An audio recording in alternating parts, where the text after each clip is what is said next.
You've been coding for a while now, right? You got your Yeah. go-to languages, your trusted tools. Yeah. But let's face it, the tech landscape is constantly shifting. Always changing. Is there room for Python in your toolkit, especially at the mid to senior level? We're going to do a deep dive today and see if Python is friend or foe. It's certainly tempting to jump on that Python bandwagon, Yeah, definitely popular. given its popularity, but for experienced developers like you, like ourselves, we need to look beyond the hype. Right. What are the real pros and cons, the things that matter when you've already got a solid foundation in software development? Exactly. We're assuming you're not a complete Python newbie. This isn't No. a basic tutorial. Uh, We're diving straight into the stuff that seasoned devs care about. okay, let's start with the good stuff, the pros. One thing that can't be ignored is Python's flexibility. And I don't just mean it can do a lot. I'm talking about those moments in your projects where your usual language just hits a wall. Oh yeah, I've definitely hit those walls. It's like trying to force a square peg into a round hole. Can you give me a real-world example where Python shines? Let's say you're working with a legacy system Oh, built on, say, Perl or even older tech. Integrating with that can be a nightmare in some languages, but Python often handles it gracefully. interesting. Or you need to automate a bunch of tedious tasks. Quick scripting is where Python excels. So it's like the duct tape of the programming world. It can patch things up, Yeah. get things done quickly, even if it's not the most elegant solution. Yeah, that's one way to look at it. But it's not JJ about quick fixes. Python's flexibility also extends to its library ecosystem. And here's where it gets really interesting for mid to senior developers. Okay, libraries. Everyone talks about Python's libraries. Right. But what makes them stand out for someone with my level of experience? I'm not just learning the ropes anymore. Think about the specific areas that you might be exploring as a seasoned dev. Data science, machine learning, automation at a more complex level. Python has libraries that are specifically tailored to these domains. And they're not just toys, they're industrial-grade tools built by and for experts. So it's not just quantity, it's quality. Can you give me an example? What about NumPy? I've heard that mentioned in connection with data science. NumPy is a great example. It's not just about doing math in Python, it's about doing it efficiently at scale. It provides highly optimized data structures and algorithms that underpin a lot of scientific computing and data analysis in Python. Okay, I'm starting to see the appeal.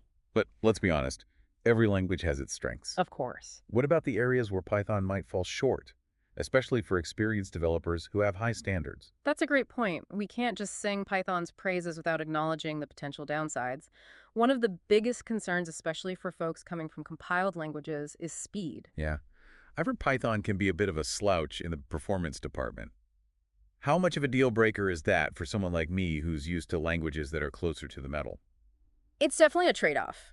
Compared to languages like C++ or Java, Python is generally going to be slower. It's the nature of being an interpreted language. But the key is to understand when that speed difference actually matters and when it doesn't. So it's about choosing the right tool for the right job. Yeah, Don't use a hammer when you need a screwdriver kind of thing. precisely. And even within Python, there are ways to mitigate performance issues. Choosing the right data structures, using optimized libraries, even integrating with faster languages for performance-critical parts of your code. It's all part of being a savvy Python developer. Okay, so speed is a consideration, but not necessarily a showstopper. Right. What about security? That's a big one for me, especially when I'm working on projects with sensitive data. Security is crucial, and this is where Python's dynamic typing can be both a blessing and a curse. Ooh. It gives you flexibility, but it can also open the door to vulnerabilities if you're not careful. So it's a double-edged sword. Mhm. Can you give me an example of a security concern that's particularly relevant to experienced developers? One thing that comes to mind is injection attacks. Python's flexible data handling can make it easier for malicious code to slip through if you're not rigorously validating inputs and sanitizing data. And at the senior level, you're often responsible for architecting systems, so understanding these security implications is even more important. That's a good point. It's not just about writing secure code, it's about designing secure systems from the ground up. So Yeah. Python requires a bit more vigilance on the security front. What other potential downsides should we be aware of? Well, there's the issue of memory management. Okay. Python's garbage collection can be a bit of a memory hog, especially on larger projects. Yeah. I've heard stories about Python apps ballooning in memory usage. Is that something I need to be really worried about as a senior developer? It depends on the type of projects you're working on. If you're dealing with massive data sets or real-time systems with tight memory constraints, Python's memory behavior can become a bottleneck. Hmm. But there are strategies to mitigate this, like using more efficient data structures and profiling your code to identify memory leaks. Okay, so memory management requires a bit of finesse in Python. Got it. Now, there's one last elephant in the room that I want to address. The dreaded GIL, the Global Interpreter Lock.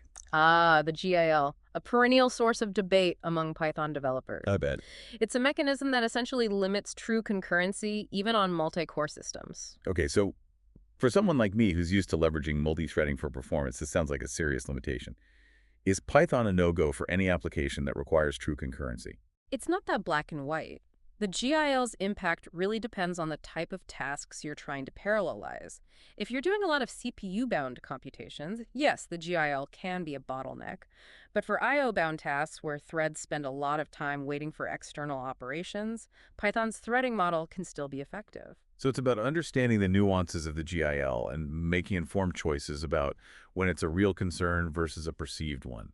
And I'm guessing those are the kind of choices that experienced developers are better equipped to make. Absolutely. It's about weighing the pros and cons, Yeah. understanding the trade-offs, and ultimately deciding if Python is the right tool for the job, given the specific constraints and requirements of your project. All right, so we've covered a lot of ground here, from the flexibility in rich libraries to the potential pitfalls of speed, security, memory management, and the GIL.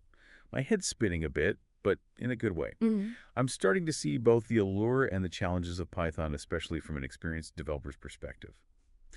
What else should we be considering before we make a final call on whether Python is friend or foe? So far, we've been dissecting Python's technical guts, the kind of stuff that makes us developers tick. Yeah. But let's be real, there's more to a language than just its syntax and performance benchmarks. Yeah, for sure. Right. You're absolutely right. Especially for mid-level and senior developers, the quote soft aspects of a language, the community, the culture, the overall development experience can be just as important as the raw technical specs. Okay, the soft side. I'm intrigued. I've heard whispers about the Pythonic way of doing things. Yeah. Is it just a fancy way of saying write good code, or is there something more to it? It's definitely more than just writing good code. It's a philosophy, a set of principles that guide Python developers towards a certain style and approach. One way to capture this is through the Zen of Python. The Zen of Python. I've seen it mentioned, but honestly, I always thought it was just a bunch of vague platitudes. Does it actually have practical implications for experienced developers like me? Absolutely. The Zen of Python emphasizes things like readability, explicitness, simplicity. These might sound obvious, but in the heat of a complex project, it's easy to lose sight of these core values. Python nudges you back towards them. Okay, so can you give me a concrete example of how this Zen manifests in real-world Python code? Think about error handling. Hmm. In some languages, it's easy to get tangled up in cryptic error codes. Python encourages a more explicit approach, using clear exceptions that make it easier to debug and maintain your code even years down the line. And at the senior level, maintainability is a huge deal. Yeah, I've spent way too many hours deciphering spaghetti code written by someone who thought they were being clever. Clarity is definitely underrated.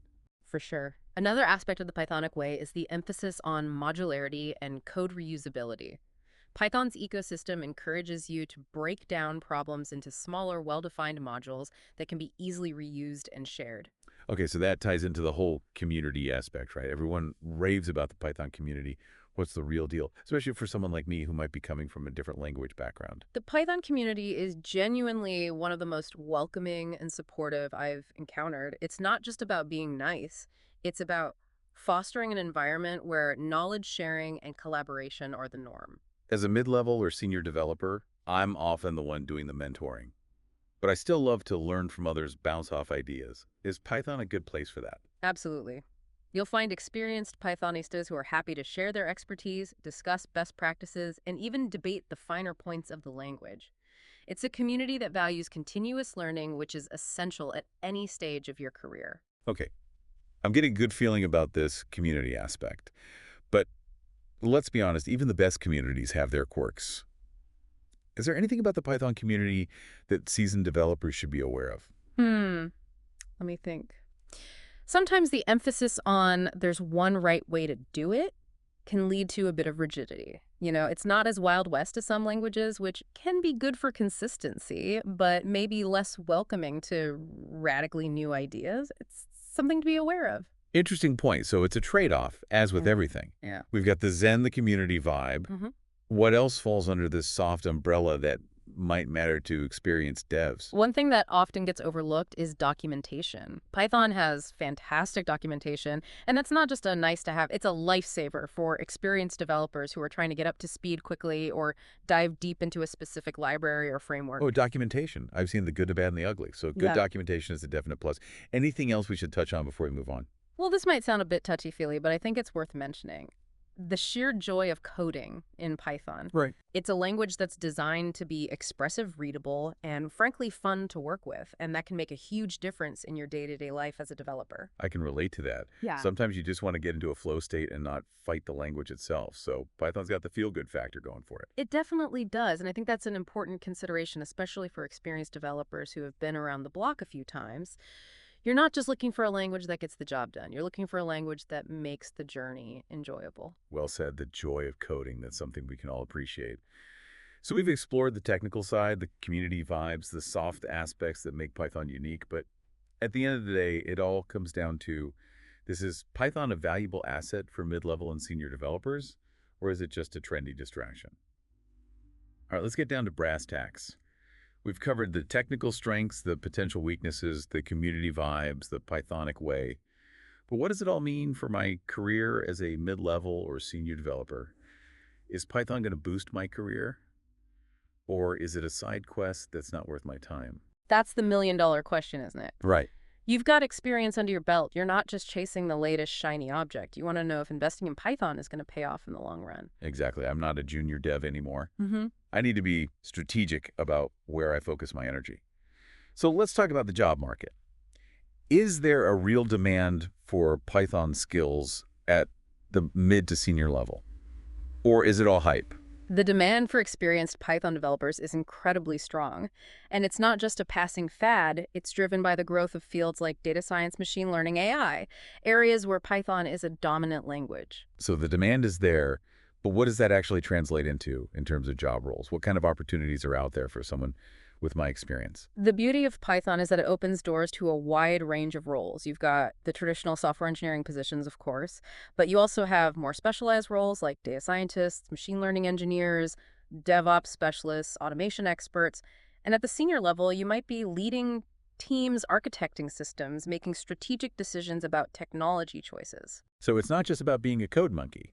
It's about leveraging my experience and applying it to these high-level, high-impact roles. Precisely. Companies are looking for experienced Python developers who can bring not just coding skills, but also problem-solving abilities, leadership qualities, and domain expertise.